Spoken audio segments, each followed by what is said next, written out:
Hello, my name is Mary Michael, and I'm the Vice President of Patient Advocacy and Stakeholder Management at Otsuka America Pharmaceutical. One of my responsibilities is leading the Global Council on Alzheimer's Disease, or GCAD. GCAD brings together a diverse group of thought leaders from science, medicine, policy, finance, advocacy, technology, and caregiving. The goal of GCAD is to find innovative ways to collaborate to create practical, immediate solutions for those affected by Alzheimer's. In 2020, GCAD is focusing on a critical but neglected issue related to Alzheimer's disease, and that is agitation. As GCAD started to understand the agitation landscape, we found the environment is often defined by clinical or academic perspectives on agitation. Far less is understood about the lived experience. This shortcoming is potentially harmful for people living with agitation as well as their care partners.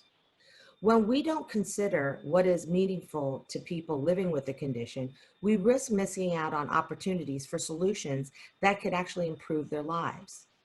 To fill this knowledge gap, we undertook a research project which has in its centerpiece a series of interviews with people living with agitation as well as their care partners. This research was complemented by social listening and discussions with leading advocacy organizations. Through our research, we found that people living with Alzheimer's disease and related dementias share a set of common experiences that they didn't expect to be part of their Alzheimer's or dementia journeys. This problem is especially pronounced when it comes to agitation. It begins even before the diagnosis occurs and continues throughout the disease. I'd like to now share with you some of the insights we gained from people living with Alzheimer's or dementia and their care partners, starting with how expectations and experiences diverge even before diagnosis. You can see on the slide how people living with agitation and their care partners describe what they expected with Alzheimer's disease and related dementias before diagnosis, and how that differs from what they actually experience. Before receiving a diagnosis, people told us they thought of Alzheimer's disease and related dementias as a disease for older adults defined by memory loss.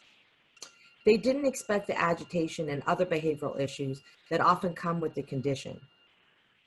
But nearly half of the people we interviewed shared that, in retrospect, agitation and behavioral issues were early warning signs of the condition they were now developing. They said that behavioral issues predated the diagnosis. And if they had known these behavioral changes were symptoms of dementia, they would have sought professional help sooner. I'll pause here to give you time to read these powerful stories.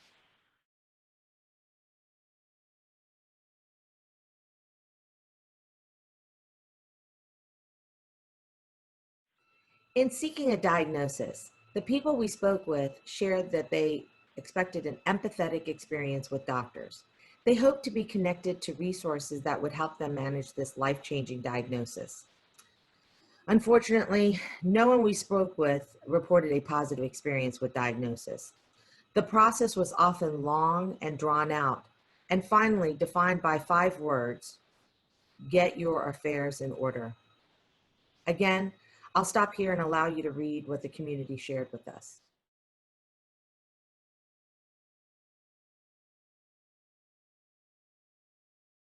After a negative diagnostic experience, it's no surprise that our interviewees felt discouraged and pessimistic about what was next.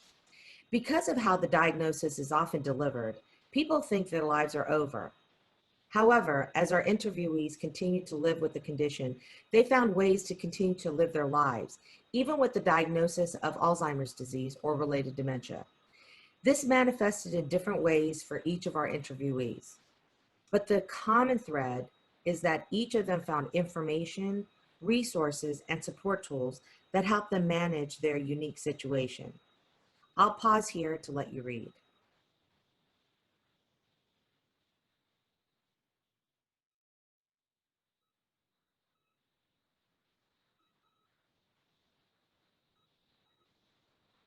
Thank you so much for attending my presentation. If you'd like to learn more about our work, please visit our website at gcad.net.